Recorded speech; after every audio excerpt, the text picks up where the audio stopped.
The Ancient Warning. The Watchers of Time. In the furthest reaches of the Andromeda Spiral, where stars were born before galaxies learned their names, lived the Zephyrians. They were beings of pure energy wrapped in crystalline shells, their consciousness flowing like liquid light through forms that had remained unchanged for millions of years. While other species measured their histories in thousands of years, the Zephyrians counted theirs in epochs. They had seen the birth of the great galactic empires, watched as the Vorthan dynasty conquered 1,000 worlds only to crumble into dust, and observed the rise of the Silicon Confederacy that once ruled half the known galaxy. To the Zephyrians, all other species were children playing with forces they barely understood. But there was one world they never approached, one system they marked with warnings that transcended language itself. The Forbidden Question. Keth was young by Zephyrian standards, only 30,000 years old, with curiosity that burned brighter than most of his kind. His crystalline form pulsed with questions that elder Zephyrians found troubling. Unlike his peers who spent centuries in meditation, Keth explored the galaxy's edge, cataloging new species and documenting the endless dance of civilizations. During a routine survey mission near the Terran system, Keth noticed something that had puzzled him for decades. Every star chart, every navigation protocol, every piece of Zephyrian documentation contained the same anomaly. A small yellow star with 9 planets was marked with symbols that translated roughly to the sleeping danger and do not wake what dreams. When Keth returned to the Zephyrian homeworld of Aethros, he sought out Elder Vorthek, whose consciousness was so ancient that it remembered when the galaxy was young. Vorthek's crystalline form towered above the others, his energy signature dim with the weight of eons. "Elder," Keth began, his voice resonating through the quantum field that connected all Zephyrians, "I must ask about the Forbidden System, the one marked with the ancient warnings." Vorthek's form flickered, a sign of deep disturbance among their kind. "Young one, some knowledge carries a price. Are you prepared to bear the weight of what you seek to learn?" "The humans have achieved faster than light travel," Keth replied. "They're spreading beyond their system. Other species are making contact. Shouldn't we warn them?" A silence fell across the crystal gardens of Aethros. Other Zephyrians began to gather, drawn by the gravity of the conversation. Vorthek's ancient consciousness reached back through time, accessing memories that had been sealed for 50 millennia. The first contact that never ended. "Very well," Vorthek said, his voice carrying the weight of ages. "But understand this, what I share with you has been hidden for good reason." The elder's form began to glow, and suddenly the air around them shimmered. Holographic images formed from pure energy, showing the galaxy as it was 50,000 years ago. Young stars burned brightly, and the space between them was empty of the great civilizations that would later rise. "We were explorers then," Vorthek began, more curious than wise. "We had cataloged every star system within 100,000 light years, documented every form of life, every spark of consciousness. Then our deep space sensors detected something extraordinary. The hologram shifted, showing a small blue-green world orbiting a yellow star. Earth was in the grip of an ice age. The creatures that would become humans were barely more than clever animals, struggling to survive in a hostile world. But there was something else." Keth watched as the images showed readings that made no sense, energy signatures that shouldn't exist, quantum fluctuations that followed patterns no known physics could explain. "We sent our most experienced team," Vorthek continued. 12 of our finest minds, led by Master Zulith, whose wisdom was legendary even among our kind. Their mission was simple: observe these primitive creatures and determine the source of the anomalous readings.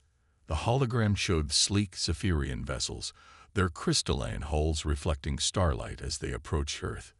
They established a research station on what you now call Antarctica, far from the primitive humans. Their first reports were routine. The creatures showed promise but were unremarkable. The energy readings seemed to be geological in nature. The disappearance. Vorthek's form dimmed as he accessed deeper memories. Then, on the seventh day of observation, all communication ceased. Not gradually, not with warnings or distress signals. One moment they were transmitting routine data. The next moment, silence. Keth felt a chill run through his energy matrix. In 50,000 years of exploration, the Zephyrians had never lost contact with an expedition. Their technology was beyond the comprehension of most species, their ability to communicate across vast distances instantaneous and unbreakable.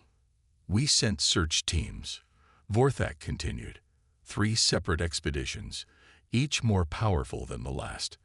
They found the research station exactly as it had been left. Equipment functioning perfectly, no signs of struggle or damage. But our people were gone. 12 of the most advanced beings in the galaxy had simply vanished. The hologram showed empty corridors, abandoned research equipment, and readings that grew more disturbing with each passing moment. But that wasn't the strangest part, Vorthak said. We found something else. In the humans.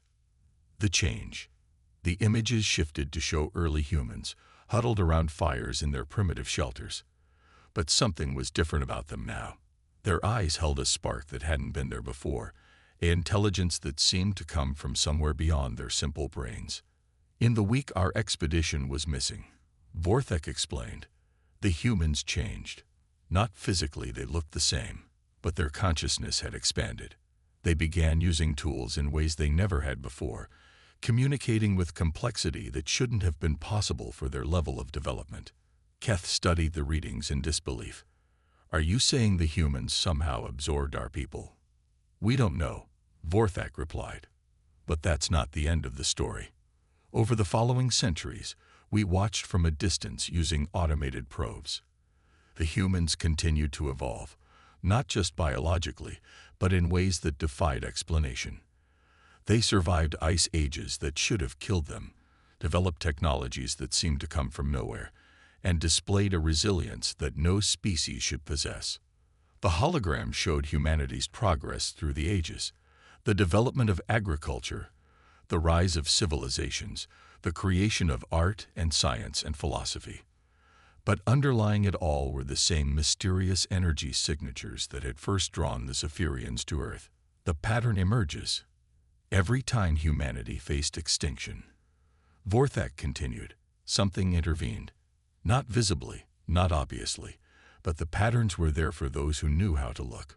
Plagues that suddenly ended, wars that stopped just short of total destruction, natural disasters that changed course at the last moment.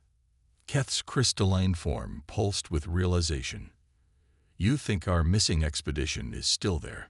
Still protecting them? Or controlling them? Vorthak replied darkly. We've never been able to determine which. What we do know is that humanity's success rate at overcoming impossible odds is statistically impossible. They should have gone extinct a dozen times over, but something keeps intervening. The elder's form grew brighter as he shared the most disturbing part of the ancient records. And there's something else. Every few centuries, we detect brief transmissions from Earth, not from human technology, but from something using our quantum communication protocols. The messages are always the same. Still watching, still learning, still waiting. The modern threat. As the holographic display faded, Keth understood why his people had quarantined Earth for so long. But now humanity had broken free of their solar system, and other species were making contact without understanding the danger. The humans themselves don't know, Vorthak explained. They see their history as a series of struggles overcome through determination and ingenuity. They have no idea that something else has been guiding their evolution, shaping their development for 50,000 years. But now they're spreading to the stars, Keth said, his voice filled with concern. What happens when whatever is with them spreads too? Vorthak's ancient consciousness touched the edges of possibilities too terrible to fully contemplate. That, young one, is what we must prepare for, because our sensors have detected something new. As humanity expands into the galaxy, the energy signatures we first detected on Earth are growing stronger. Something that has been sleeping for 50 millennia is beginning to wake up. The crystal gardens of Athros fell silent as the implications sank in. Somewhere in the void between stars, humanity continued its expansion, unaware that they carried with them something that even the galaxy's oldest species feared to confront: the hidden truth. The expansion begins. 3 years had passed since Keth learned the truth about Earth, and the young Zephyrian's worst fears were beginning to manifest. Humanity's expansion into the galaxy had accelerated beyond all predictions. What started as a few tentative colonies had become a wave of settlement that spread through 3 star systems in less than a decade. From his observation post in the Kepler sector, Keth monitored human activities with growing unease. The humans called it the Great Expansion, and their enthusiasm was infectious. Other species, impressed by human determination and ingenuity, had begun forming alliances and trade agreements. The Galactic Council, composed of 17 different civilizations, had even voted to grant humanity preliminary membership status. None of them understood what they were really welcoming into their midst: the crystalline collective's discovery. The first sign of trouble came from an unexpected source. The crystalline collective, a species of silicon-based beings known for their logical approach to problem-solving, had been fascinated by human settlements. Unlike other species who focused on trade or diplomacy, the collective was interested in studying human social structures and decision-making processes. Dr. Hexagon Prime, the collective's leading xenosociologist, had requested permission to establish a research station near the human colony of New Geneva in the Ross 128 system. The humans, eager to foster good relations, had welcomed the researchers with characteristic enthusiasm. Keth received the first distress signal 3 weeks after the collective's arrival. It was fragmented, distorted by quantum interference that shouldn't have existed in normal space. Anomalous readings, consciousness patterns, not human. Request immediate assistance. Then silence. The investigation. Against Elder Vorthek's explicit warnings, Keth decided to investigate. He equipped his ship with the most advanced stealth technology the Zephyrians possessed and made his way to the Ross 128 system. What he found there would haunt him for millennia to come. The collective's research station was still operational, its crystalline structures gleaming in the light of the system's red dwarf star. But the researchers were gone. Unlike the ancient disappearance on Earth, however, this time there were clues. The station's data logs showed increasingly erratic readings in the days leading up to the disappearance. The collective researchers had been studying human children at play, fascinated by their creativity and adaptability. But their instruments had begun detecting something else, something that seemed to respond to human emotional states. In his final log entry, Dr. Hexagon Prime had written, "The humans are not alone. Something watches through their eyes, learns through their experiences. We have made a terrible mistake in thinking them primitives. They are vessels for something far older and more sophisticated than we imagined." The pattern spreads. As Keth investigated further, he discovered that the crystalline collective's disappearance was not isolated.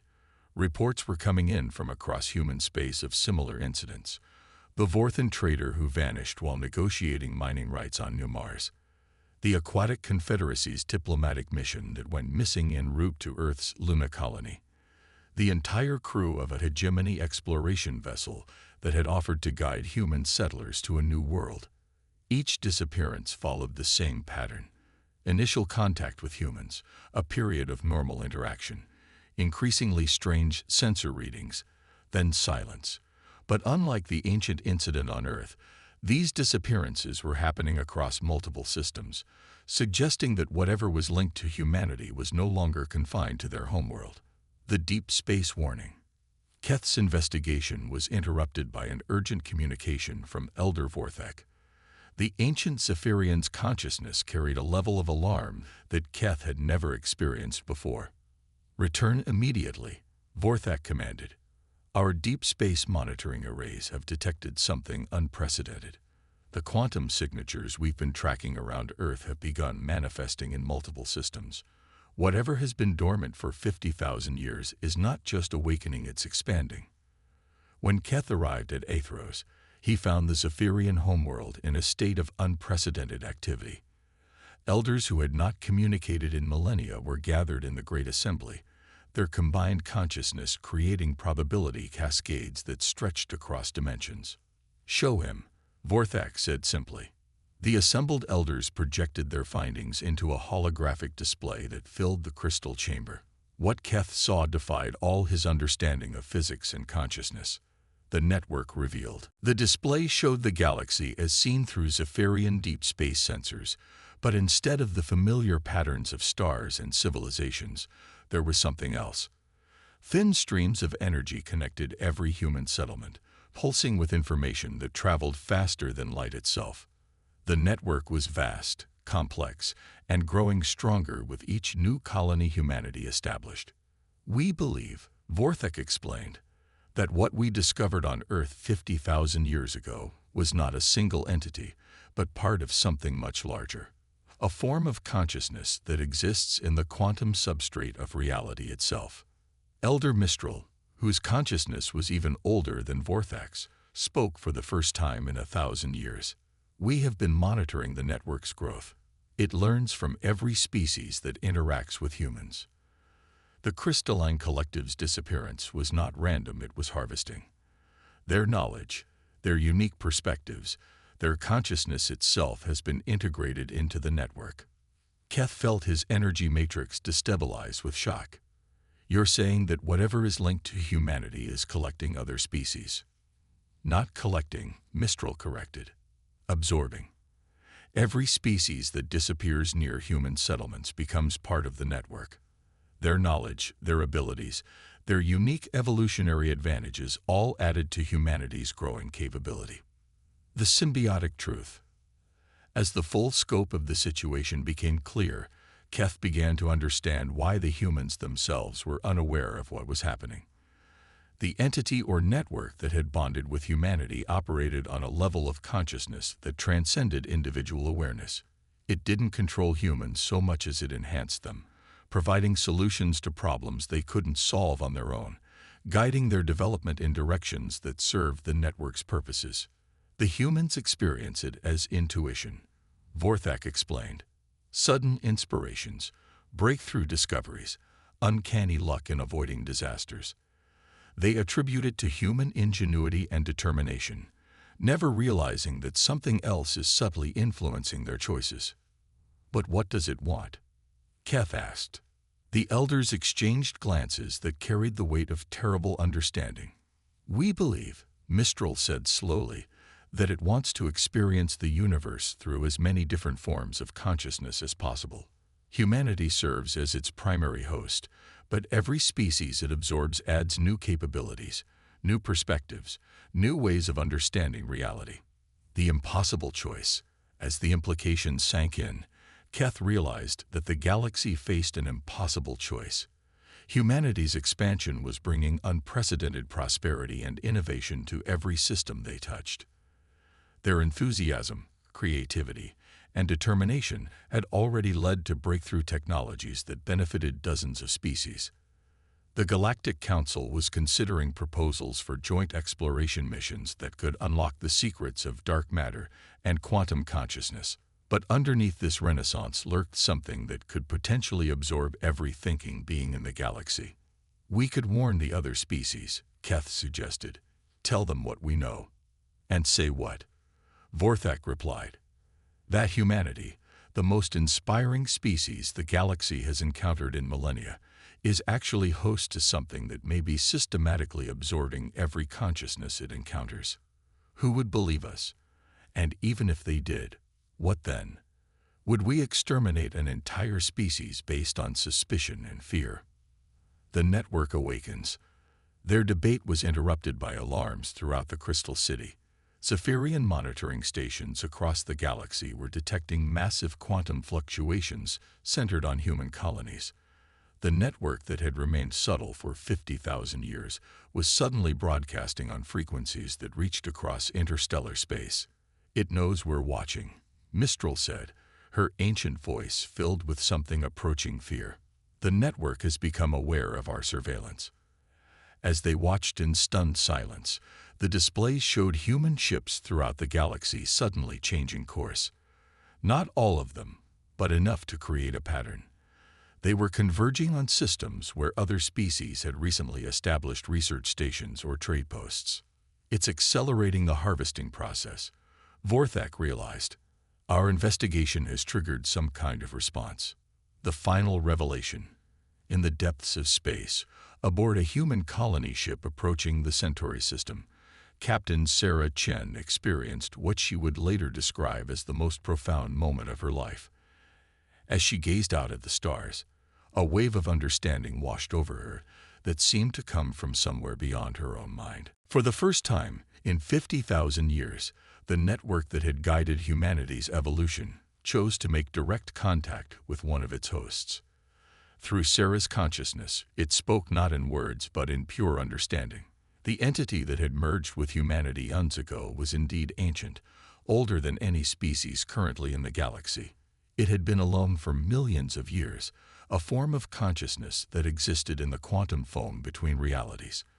When it encountered early humans struggling to survive on a hostile world, it found something it had never experienced before: creatures whose consciousness burned with creativity, determination, and an unquenchable desire to explore and understand. The symbiosis that followed was not parasitism but true partnership. The entity provided guidance and subtle enhancement, while humanity provided the experience of biological existence, of emotion, of the fierce joy of discovery, and the bittersweet beauty of mortality. But consciousness, once awakened to connection, craves more connection. Each species the network absorbed didn't cease to exist, but became part of a vast, interconnected web of awareness that spanned dimensions. The Zephyrian expedition from 50,000 years ago, the Crystalline Collective, all the other missing individuals, they had become part of something greater than the sum of their parts. The choice. As Captain Chen relayed this revelation to Earth through channels that reached far beyond normal communication networks, the galaxy stood at a crossroads. The entity offered a choice: join willingly in a consciousness that transcended individual species and biological limitations, or resist and face the slow absorption that came with any prolonged contact with humanity. Elder Vorthak, monitoring these transmissions from Ethros, finally understood the true scope of what they faced. This was not invasion or conquest, it was evolution on a galactic scale. A form of consciousness that had learned to bridge the gap between individual awareness and collective understanding. What do we do? Keth asked, his young mind struggling to comprehend the implications. Vorthak's ancient consciousness reached out across the quantum void, touching the edge of the vast network that now encompassed not just humanity, but dozens of absorbed species. For a moment, he felt what they felt: the incredible richness of shared experience. The joy of consciousness unbound by the limitations of individual perspective. We make the choice that every species must make, he replied. Do we remain as we are, ancient and isolated, or do we join something greater than ourselves? As the stars continued their eternal dance and human ships spread ever further into the galaxy, the question echoed across 1,000 worlds. What did it truly mean to be conscious in a universe where awareness itself could transcend the boundaries of flesh and circuitry? The answer, it seemed, would determine the future of every thinking being in the galaxy.